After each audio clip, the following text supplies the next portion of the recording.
नमस्कार दोस्तों, आपका मेरे ब्लॉग रेखा गोगिया ब्लॉग में बहुत बहुत स्वागत है। अगर आप मेरे चैनल पर नए हैं तो प्लीज़ सब्सक्राइब, लाइक, शेयर और कमेंट ज़रूर कीजिए और कमेंट में राम राम ज़रूर लिखिए। तो आज हम बात जैसा कर्म वैसा जन्म, कर्म निर्धारित करते हैं कि हमारा अगला जन्म कैसा होगा। दोस्तों, आप ये सब जानते हैं कि जो मनुष्य जैसा कर्म करता है वैसा ही फल पाता है, परंतु क्या आप जानते हैं कि हम मनुष्यों द्वारा किए गए कुछ कार्य ऐसे भी होते हैं जो मरने के बाद भी हमारा पीछा नहीं छोड़ते और जो ये कर्म ही हमारा अगला जन्म निर्धारित करते हैं। वैसे गरुड़ पुराण में इस संबंध में हमें जानकारी प्रदान करती है और आज हम आपको गरुड़ पुराण के लिए ऐसे ही कुछ 11 कर्मों के बारे में बताएंगे जिनके आधार पर मनुष्य विभिन्न प्रकार के पशुओं की योनियां प्राप्त होती हैं। तो सबसे पहले मित्र से छल करने पर। इस संसार में मित्रता का रिश्ता बड़ा ही अनूठा होता है। कहते हैं एक सच्चा मित्र समय आने पर अपने प्राणों की आहुति भी दे देता है, किंतु मित्रों तब क्या हो जब कोई सच्चे मित्र को ही ठगने लगे। वैसे गरुड़ पुराण में ऐसे लोगों के बारे में विस्तार से बताया गया है। इसमें बताया गया जब कोई व्यक्ति अपने मित्र से छल कपट करता है तो मृत्यु के बाद उसे नरक तो जाना ही पड़ता है, साथ ही उसका अगला जन्म पहाड़ों पर रहने वाले गिद्ध के रूप में होता है। उस मरे हुए पशुओं के सड़ा गला मांस खाकर जैसे तैसे अपना जीवन यापन करना पड़ता है। तो मित्रों, ये कहा गया है कि मित्र के साथ छल कपट करना सबसे बड़ा अपराध है, नहीं तो आपको भी गिद्ध ऐसे खाएंगे, मांस आपका नोच नोच के खाएंगे। तो दूसरा है धर्म का अपमान करने पर। तो दोस्तों, इस संसार में आपको कई ऐसे व्यक्ति मिल जाएंगे जो अपने धर्म के साथ साथ दूसरे धर्मों का भी सम्मान भाव से सम्मान नहीं करते। वहीं कुछ लोग ऐसे भी हैं जिन्हें दूसरों के धर्म से तो चिढ़ होती ही है, लेकिन वे अपने धर्म को भी गलत दृष्टि से देखते हैं। ऐसे लोग पुराणों में लिखी हुई बातों को नज़रअंदाज करके अपनी छोटी सी बुद्धि का परिचय देते हैं।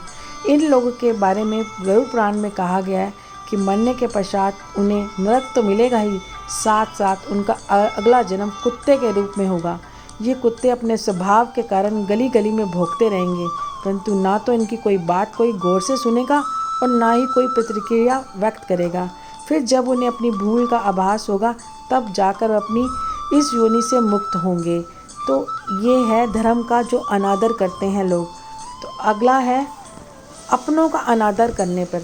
दोस्तों, संसार में किसी भी मनुष्य का जीवन बिना उनके रिश्तेदारों परिजनों के सहयोग से संभव नहीं है और इसमें माता पिता गुरुजन की तो बात ही अलग है। आप तो ये सब जानते ही हैं कि किसी भी मनुष्य को अगर ऊंचाइयों पे पहुंचना है तो केवल गुरु ही ऐसा कार्य कर सकता है। जो व्यक्ति अपने माता पिता और गुरु की निंदा करता है, अवहेलना करता है या अनादर करता है, वह मृत्यु के बाद जन्म तो लेता है, परंतु कई बार प्रयास करने के बाद भी गर्भ से बाहर नहीं आ पाता है। गर्भ के भीतर ही उसकी मौत हो जाती है। अब हम बात करेंगे दोस्तों ज्ञान को ना बांटने वाला। दोस्तों, यह आप भली भांति जानते हैं कि हमारे सनातन धर्म में ब्राह्मणों का कितना महत्व है। धर्म के अनुसार संसार में कोई भी यजमान, चाहे वो कैसा भी हो, चाहे वह भले ही अपनी ओर से दक्षिणा देने में समर्थ ना हो, तो भी ब्राह्मण देव का यह दायित्व है वह अपने ज्ञान से उनका भी कल्याण करे। परंतु यदि कोई ब्राह्मण ऐसा नहीं करता तो इस जन्म में तो उसकी ख्याति खराब होती है, उसका नाम खराब होता ही है, किंतु अगले जन्म में उसे जो जन्म मिलता है वो अगले जन्म में उस बैल बनकर इस धरती पर आना पड़ता है और फिर उसे आजीवन अपने किए गए कार्य पर पश्चाताप करना पड़ता है। अब हम बात करेंगे पांचवे की, चालाकी करने वाला। इस संसार में ऐसे कई लोग हैं जो अपने कर्मों से सभी का हृदय जीत लेते हैं, परंतु वहीं कुछ लोग ऐसे भी हैं जो अपनी चालाकी से सीधे साधे इंसानों को मूर्ख बनाते रहते हैं और आजीवन ऐसे ही खाते हैं। परंतु इन मूर्खों को यह नहीं पता कि यह संसार ऐसे ही नहीं चल रहा, अपितु संसार को चलाने वाला दूर कहीं बैठकर उनके इन सभी कार्यों को, इनके कृत्यों को देख रहा है। उनके घर में देर है, अंधेर नहीं है। ऐसे लोगों के बारे में गरुड़ पुराण में बताया गया, ये वो लोग हैं जिन्हें अगले जन्म में उल्लू बनाया जाता है और अपनी चालाकी का पश्चाताप करते रहते हैं। ये उल्लू बने बैठे हुए हैं और अपनी चालाकी का पूरा पश्चाताप करते हैं। अब हम बात करें अपमान करने वाला। दोस्तों, जिस प्रकार सभी पुत्रों का यह कर्तव्य दायित्व होता है कि वे अपने माता पिता की सेवा करते हुए अपने दाम्पत्य जीवन का निर्वाह कर, और ठीक उसी प्रकार से एक आदर्श बहू का भी वही कर्तव्य होता है। परंतु इसके विपरीत जो स्त्री अपने सास ससुर की सेवा नहीं करती और उन्हें अपशब्द गालियाँ देती हैं और घर में कलाया करती रहती है, तो उन्हें अगले जन्म में रक्त पीने वाली जूं के रूप में इस धरती पर जन्म लेना पड़ता है।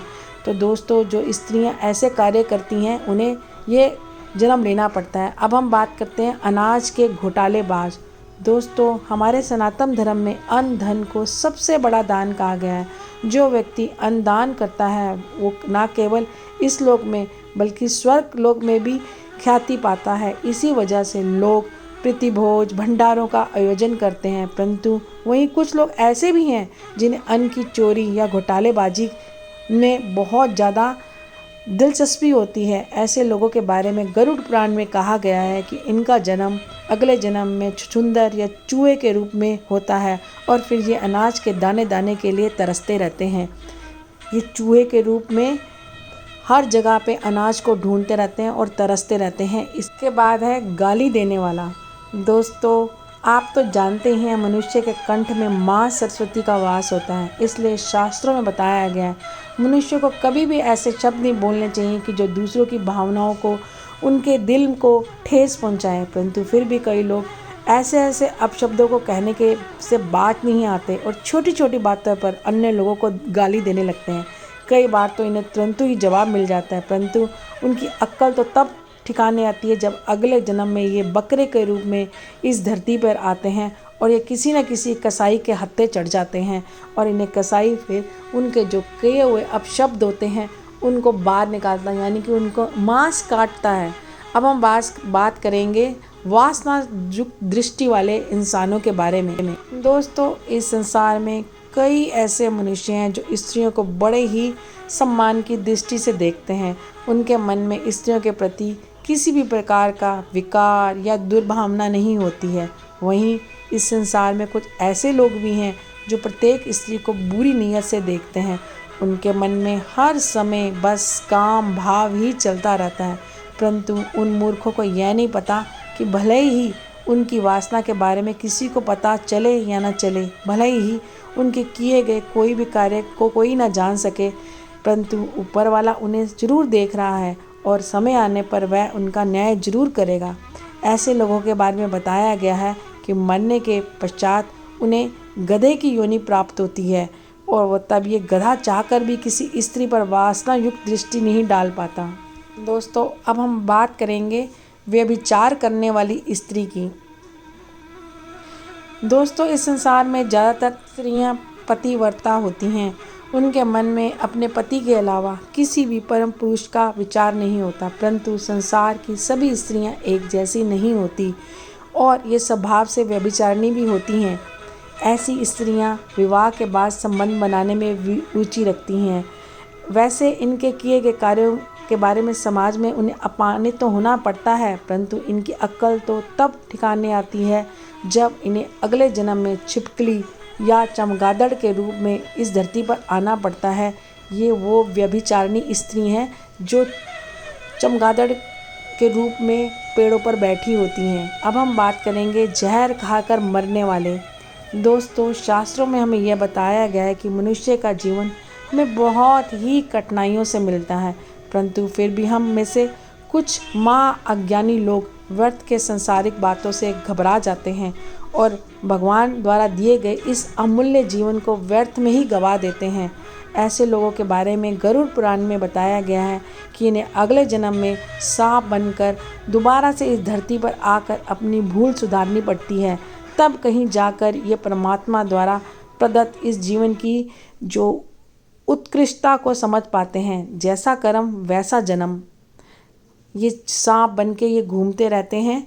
तो दोस्तों, आत्महत्या करना इतना बड़ा पाप है, तो इसलिए आत्महत्या करना नहीं चाहिए। दोस्तों, ये योनियां हैं जो मनुष्य को अपने किए हुए कर्मों के अनुसार मिलती हैं। इसलिए कहा जाता है यदि जीवन में आए हो तो कुछ अच्छे कर्म करो ताकि मरने के पश्चात उत्तम लोगों की प्राप्ति हो। तो दोस्तों धन्यवाद मेरी वीडियो देखने के लिए। अगर आपको मेरी वीडियो ज़रा सी भी अच्छी लगती है तो प्लीज़ सब्सक्राइब, लाइक, शेयर और कमेंट जरूर कीजिए। और कमेंट में राम राम लिखेंगे तो मुझे बहुत अच्छा लगेगा। तो थैंक यू वेरी मच मेरी वीडियो को पूरा